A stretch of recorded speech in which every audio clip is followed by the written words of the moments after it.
Mão de obra de motoristas no Brasil. Como está o cenário atual? Será que estão realmente faltando motoristas? O que os dados estatísticos dizem sobre isso? Se você é da área da logística ou interessado dentro da área, fica até o final desse vídeo que eu tenho certeza que ele vai trazer dados importantes para você, ampliar a sua mente e trazer muitas respostas sobre a questão de mão de obra de motoristas. Mas antes de mais nada, eu já convido você a se inscrever aqui no canal, ativar as notificações, conhecer as minhas consultorias. Eu deixei o meu WhatsApp aqui na descrição para você me procurar e também conhecer os cursos livres que eu ofereço aqui no canal. Também deixei o link de inscrição com a grade curricular, datas e valores para você conhecer. Vamos lá? A mão de obra de motoristas no Brasil é extremamente importante para a economia. Para mostrar isso, existe um dado que muito provavelmente você conhece, que pelo menos 60 a 62% das cargas transportadas no território nacional são pelo modal rodoviário, que obviamente estão ligados ali com os caminhoneiros e os motoristas. Internacionalmente, na importação e exportação, segundo a ANTT, que é a Agência Nacional de Transportes Terrestres, o rodoviário corresponde a em torno de 30 a 31% das importações e exportações. A maioria continua sendo do marítimo, mas o rodoviário ele fica em segundo lugar e ele tem uma importância gigantesca.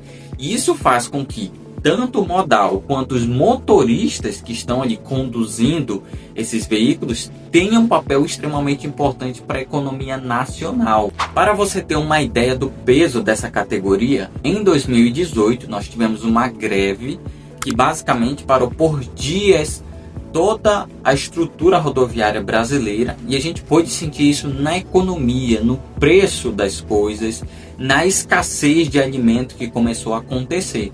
Vários transportadores autônomos de carga fizeram esse movimento por conta das condições das estradas, da remuneração e de diversos outros pontos que eles estavam reivindicando.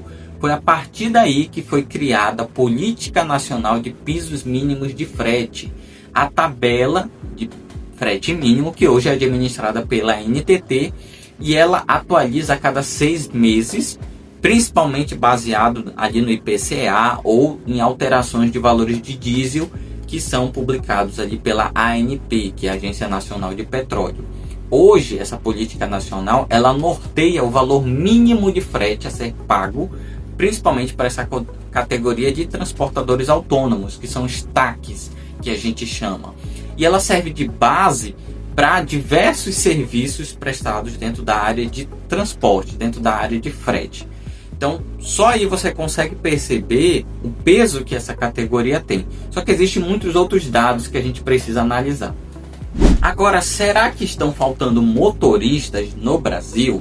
Segundo o Senatran, que é a Secretaria Nacional de Trânsito, em 2025 nós tínhamos 5,6 milhões de pessoas habilitadas nas categorias C, D e E de habilitação de CNH. 10 anos depois, agora em 2025, enquanto eu gravo esse vídeo, os últimos dados mostram 4,4 milhões de habilitados. Ou seja, a gente perdeu aí 1,2 milhões. Em torno de 22% foi o percentual perdido. Então a gente tem um déficit aí de profissionais dirigindo. E aí você vai comparar, Jefferson, será que isso realmente é ruim? Vamos pegar um outro dado estatístico da NTT, que é a quantidade de veículos registrados no RNTRC, que é o Registro Nacional de Transportadores Rodoviários de Carga. Lá mostra que nós temos aproximadamente 2,7 milhões de veículos registrados ali, isso envolvendo transportadores autônomos, empresas, cooperativas e tudo mais. Se a gente for fazer uma divisão rápida, com o número atual de motoristas pela quantidade de veículos, é como se a gente tivesse 1,59 motoristas para cada veículo. Então, em tese, a gente ainda tem mais motoristas por veículo. Então, se você olhar grosso modo, a gente ainda está com sobra.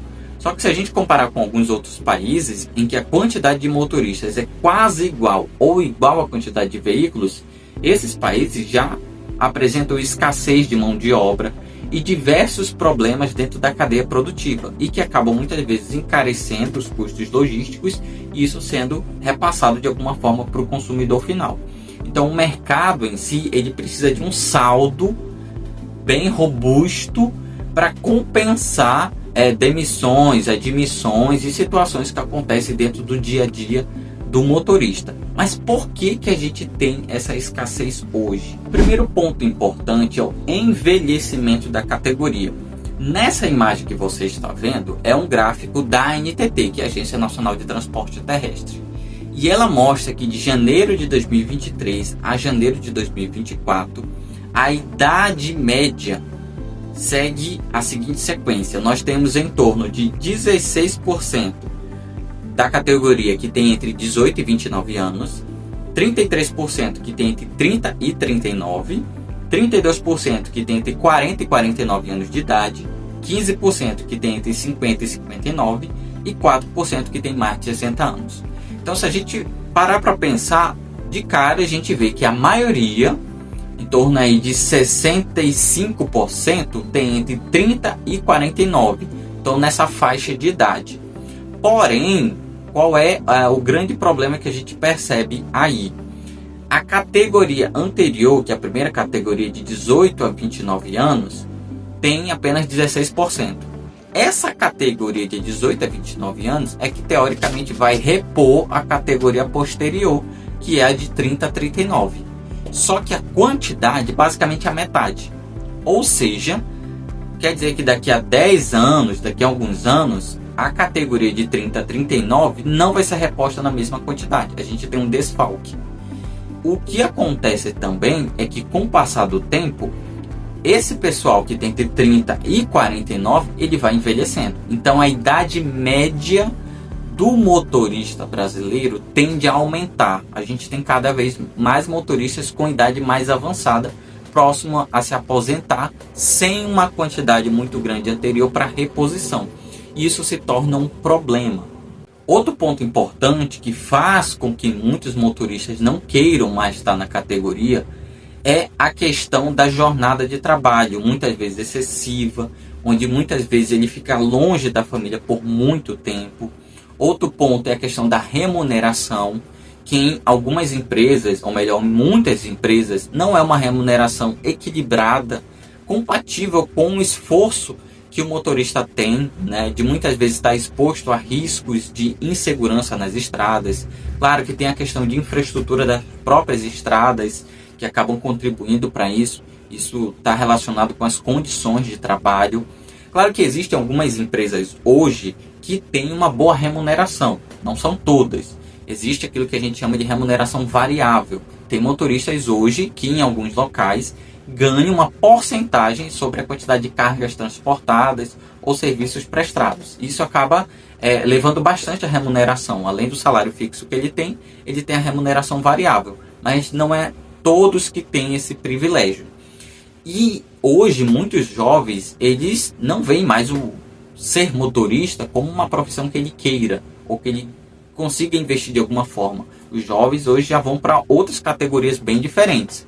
Muitas vezes até transporte por aplicativo, Uber 99, acaba sendo mais atrativo do que você ser um motorista remunerado de CLT nas categorias convencionais que estão por aí. Então todos esses fatores acabam contribuindo para que a categoria de motorista tenha esse desfalque e tenha uma idade média mais elevada. E aí vem a pergunta, o que pode ser feito para mudar esse cenário? Porque até o presente momento, grande parte da economia depende aí dos motoristas. Primeiro ponto que muitas empresas têm feito agora, neste presente momento, no atual cenário, é atrair talentos mais jovens através de incentivos de capacitação. E também mudando o processo de contratação. Muitas empresas já perceberam que o processo de contratação muitas vezes está envelhecido, ultrapassado. Além disso, tem empresa que já percebeu que precisa reajustar sua remuneração, que muitas vezes é o principal motivo que a gente tem do abandono dessa categoria. Como eu falei anteriormente, não só no salário fixo, mas também você precisa ter uma remuneração variável, onde a pessoa ganha uma compensação por carga transportada, serviço finalizado e tudo mais. Tem empresas por aí onde a remuneração variável é muito maior do que a remuneração fixa. E isso retém esses talentos. Não só a questão de você investir em capacitação, investir em reciclagem, melhorar condições do ambiente de trabalho em termos de segurança, em termos de diversos outros aspectos. Isso faz com que aquele profissional ele fique retido, né? Ele fique seguro ali dentro do ambiente de trabalho que ele está. Então hoje as empresas elas perceberam que elas não podem perder o motorista. Elas têm que valorizar. Senão vai ser difícil encontrar. Então elas precisam mudar a forma como elas veem essa profissão. Outra alternativa que algumas também têm feito é investir em mão de obra estrangeira. Trazer de outras regiões mais distantes. As grandes corporações, as megas corporações já têm investido em outra alternativa, que é simplesmente não ter um motorista. Ter um veículo 100% elétrico, operado, né, por inteligência artificial, operado de forma autônoma, retirando a necessidade do motorista. Que aí a gente já entra nos avanços da tecnologia. Mas me conta aqui nos comentários quais são os desafios que você tem passado com essa categoria e quais soluções você e a sua empresa têm encontrado para passar por esse desafio. E é claro, não esqueça de se inscrever aqui no canal, de ativar as notificações, de conhecer as minhas consultorias e os meus cursos livres que eu tenho dentro da área de transporte. Obrigado por ter assistido até aqui e até mais.